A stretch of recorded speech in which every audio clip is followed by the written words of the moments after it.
আসসালামু আলাইকুম। সম্মানিত ভিউয়ার্স,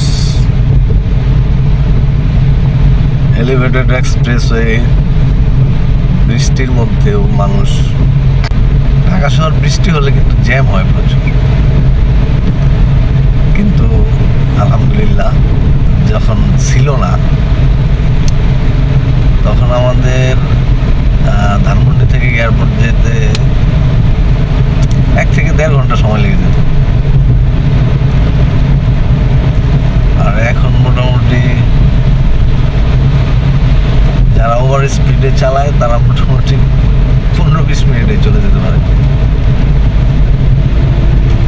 আর নর্মালি 25 থেকে 30 মিনিট।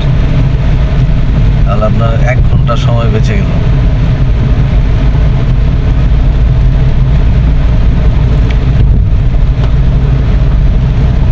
ভালোই হয়েছে।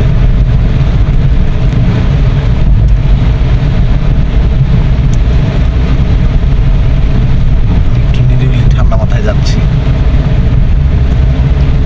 যে কারণে আমার আশপাশে কেউ নেই। মাঝে মাঝে 2-1 জন আসলে আমাকে ফুট করে ওভারটেক করে চলে যাচ্ছে। আর আমি আসলে এখন একা গাড়িতে, একা থাকলে আমি এমনি তো ঠান্ডা মাথায় চালাই, কেননা আমি একা একা যদি একটা কিছু করি বা আমার হাতে হয়, সেক্ষেত্রে জবাব দিতে পারবো না। আর সবচেয়ে বড় কথা হলো সম্পদের হেফাজত করা, নিজের হেফাজত করা। এটা প্রত্যেকটা মানুষের নিজ নিজ থেকে, নিজের অবস্থান থেকে নিজেকে সেফ রাখা। আমি যে একটা সম্পদ আমার কাছে আছে, এটাকে সেফ রাখা, এটা আমার দায়িত্ব, কর্তব্য। কিন্তু তা না করে যদি আমি বাপের গাড়ি মনে করে, এখানে স্পিড লিমিট আছে হলো 60, এখানে আমি 100-110 হেঁটে গেলাম, এটা হবে কি? আল্লাহ না করুক একটা দুর্ঘটনা ঘটলে যার সাথে হবে তার ক্ষতি, যে করবে তার ক্ষতি, সম্পদ নষ্ট, মানুষের ক্ষতি, সবকিছু মিলিয়ে আসলে কোনো কিছুই ওভার করা ঠিক না।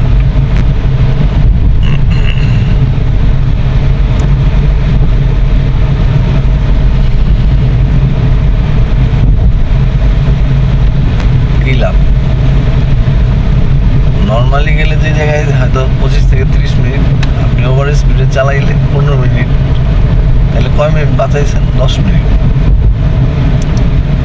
যদি কোনো কারণে একটা দুর্ঘটনার শিকার হন,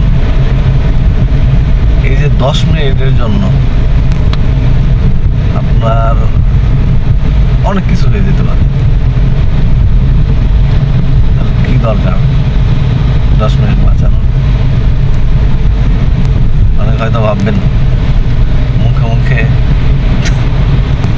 গুলি ছাড়ছি। এই দেখেন আমার স্পিড মিটার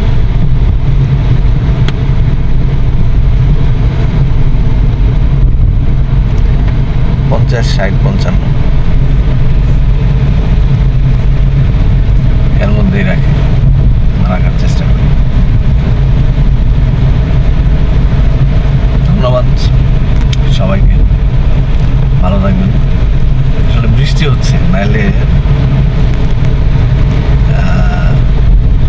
এখানে ওঠার পরে দৃশ্যটা ভালোই লাগে। আবার মোবাইল দিয়ে, কম দামি মোবাইল দিয়ে ভিডিও, তো যে কারণে ভিউটা ভালো আসে নাই। ও আচ্ছা, আরেকটা কথা, আমি গাড়ি চালাচ্ছি সেই সাথে মোবাইল দিয়ে ভিডিও করতেছি, এই বিষয়টাকে কেউ দয়া করে খারাপভাবে নেবেন না। আমার আসলে যদিও এটা করা ঠিক হয় নাই, আন্তরিকভাবে দুঃখিত। জ্ঞান দিয়ে বিশাল বড় এক ভুল, এটাও করা ঠিক না। যাক, আর করবো না, ধন্যবাদ।